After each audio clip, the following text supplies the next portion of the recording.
सभी को मेरा नमस्कार। संस्कृत ऑनलाइन चैनल पर आप सभी का बहुत बहुत स्वागत है। आज की ये वीडियो 7वीं कक्षा का तृतीय पाठ है, उसके संपूर्ण अभ्यास के जो प्रश्न उत्तर हैं उसको लेकर बनाई गई है। तो सभी बच्चे पाठ के जो प्रश्न उत्तर हैं उनको अच्छे से समझ लें, व साथ में अपनी उत्तर पुस्तिका में नोट कर लें। और जो बच्चे चैनल के लिए नए हैं वो चैनल को सब्सक्राइब जरूर करें। तो शुरू करते हैं 7वीं कक्षा का तृतीय पाठ, उसका अभ्यास। देखते हैं पहला प्रश्न, उच्चारणम कुरुतः, उच्चारण कीजिए।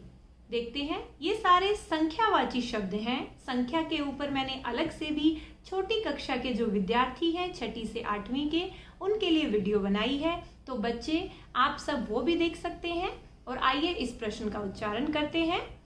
आप भी मेरे साथ साथ इसका उच्चारण करिएगा घर पे जब भी आप ये वीडियो देखेंगे।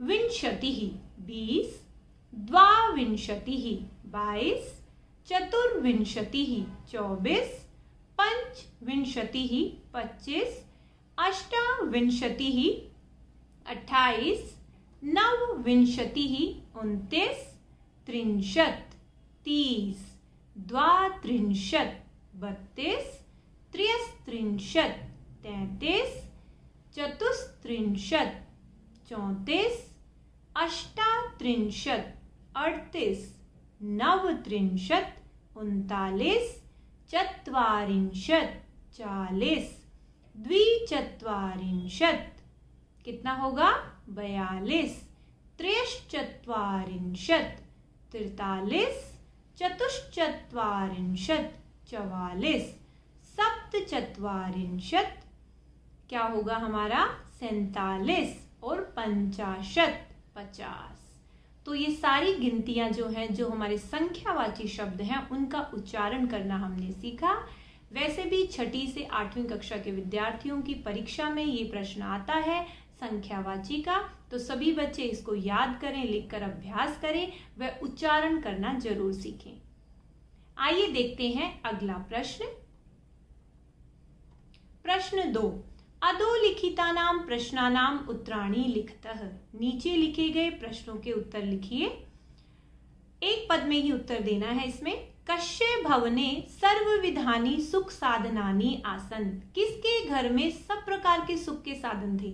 तो अगर आपने पाठ का संपूर्ण हिंदी अर्थ अच्छे से किया है तो इनके उत्तर आपको अपने आप से ही मिल जाएंगे। तो क्या होगा उत्तर, श्रीकंठस्य है, और पीछे का वही सेम रहेगा। श्रीकंठस्य भवने सर्वविधानि सुख साधनानि सन्ति। ख देखते हैं, कस्य गृहे कोऽपि भृत्यः नास्ति। किसके घर में कोई भी नौकर नहीं है। तो उत्तर होगा कृष्णमूर्तेः। कृष्णमूर्ति के गृहे घर में कोऽपि भृत्यः नास्ति। आगे है ग, श्रीकंठस्य आतिथ्यम के अकुर्वन्। श्रीकंठ का स्वागत किसने किया। श्रीकंठस्य आतिथ्यम, के की जगह क्या आएगा, कृष्णमूर्ति ही, तस्य माता पिता च, क्योंकि सबने मिलकर किया था, च अकुर्वन्। आगे देखते हैं इसी का घ भाग, सर्वदा कुत्र सुखम। हमेशा कहां पर सुख है। सर्वदा स्वावलंबने एव सुखम। हमेशा आत्मनिर्भर रहने में ही सुख है। अगला प्रश्न है, श्रीकंठः कृष्णमूर्ते गृहं कदा अगच्छत्। श्रीकंठ कृष्णमूर्ति के घर कब गया। श्रीकंठः प्रातः 9 वादने, सुबह 9 बजे, कृष्णमूर्तेः गृहं अगच्छत्। अगला है इसका अंतिम प्रश्न, कृष्णमूर्तेः कति कर्मकराः सन्ति। कितने काम करने वाले थे उनके घर में। तो उत्तर क्या होगा, कृष्णमूर्तेः अष्टौ, 8 कर्मकराः सन्ति। ये था आपका दूसरा प्रश्न। चित्राणि गणयित्वा तदने संख्यावाचक शब्दम लिखतः।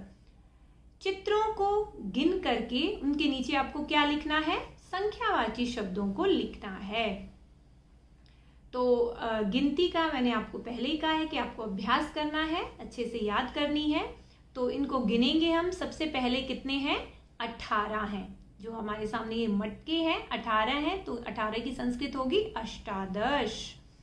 और आगे है, कितने हैं ये, 1 2 3 4 5, एक लाइन में हमने 5 देख लिए, तो ये 3 लाइन है तो 15 हो गए, तो पंचादश।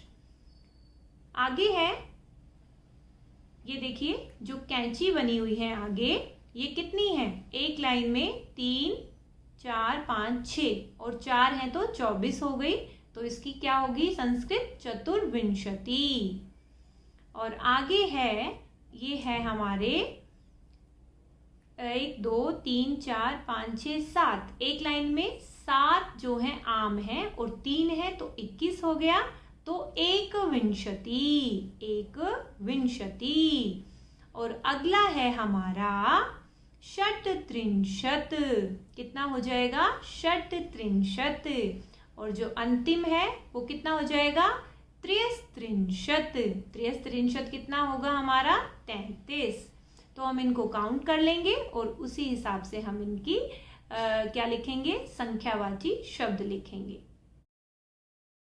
आगे देखते हैं प्रश्न 4, मंजूषातः अंकानां कृते पदानि चुनुतः। मंजूषा से अंकों के लिए पदों को चुनना है आपको। इसमें भी, ये भी गिनती का प्रश्न है, इसमें आपको अंक दिए हुए हैं और आपको संस्कृत में उनकी गिनती लिखनी है। तो ये प्रश्न भी आप आसानी से कर सकते हैं। पहले दिया हुआ है 28, अष्टविंशति, आगे है 24, चतुर्विंशति, 30, त्रिंशत्, 40, चत्वारिंशत्, 27, सप्तविंशतिः, 50, पंचाशत् और 31 के लिए एकत्रिंशत्। तो बहुत ही आसान प्रश्न है ये। एक बारी आप 1 से 100 तक गिनती अच्छे से याद कर लें, सारे प्रश्न आपके अपने आप हल हो जाएंगे। देखते हैं अगला प्रश्न 5, चित्रं दृष्ट्वा मंजूषातः पदानि च प्रयुज्य वाक्यानि रचयत। चित्र को देखकर और मंजूषा से शब्दों का प्रयोग करके हमें वाक्य बनाने हैं। तो चित्र हम देख रहे हैं, देखिए किसान जो है खेत में काम कर रहे हैं, बैलों से हल जोत रहे हैं।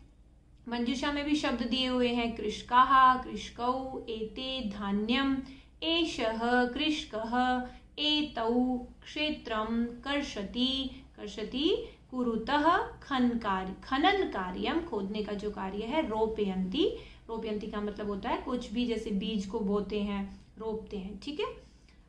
तो इसमें हमने क्या क्या वाक्य बना सकते हैं, जैसे पहले हमने इसमें वाक्य बनाया है, देखिए, एषः कृषकः क्षेत्रम कर्षति।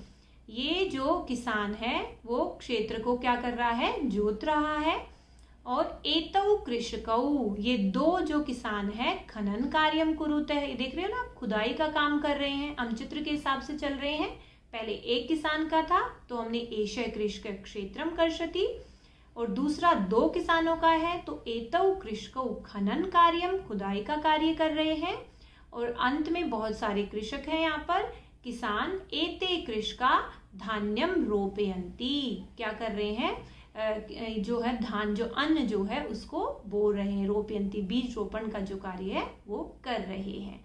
तो ये था हमारा 5वां प्रश्न।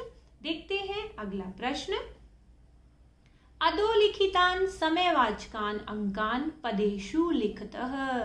निम्नलिखित समयवाचक अंकों को शब्दों में लिखिए। देखते हैं कैसे करते हैं इसको हम। समय का जो प्रश्न है इसके लिए भी अलग से वीडियो मैंने बनाई है, आप मेरे चैनल पर जाकर देख सकते हैं।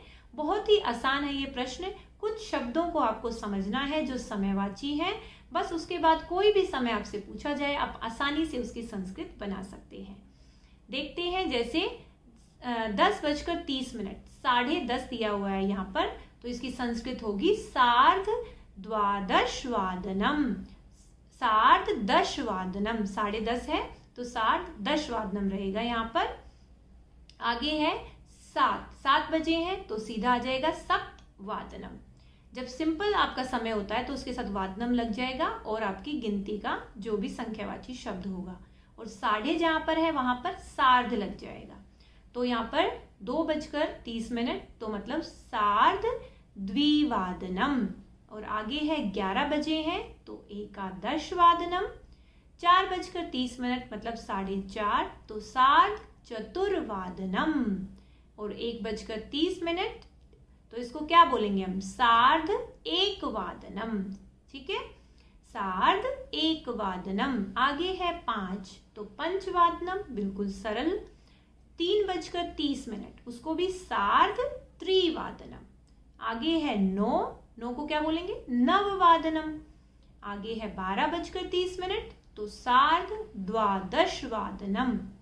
आगे है 8 के लिए क्या होगा? अष्टवादनम। और 7:30 है, तो यहाँ पर सार्ध सप्तवादनम। तो इस प्रश्न में आपको मेन जो है आपको गिनती आनी चाहिए, और समय के लिए पीछे वादनम सब में लगेगा। और जहां पर साढ़े वाले जो प्रश्न हैं आपके, जहां पर साढ़े वाला समय आया है, जहां पर 2:30, 3:30, वहां पर सार्ध शब्द का प्रयोग होगा। आगे देखते हैं प्रश्न 7।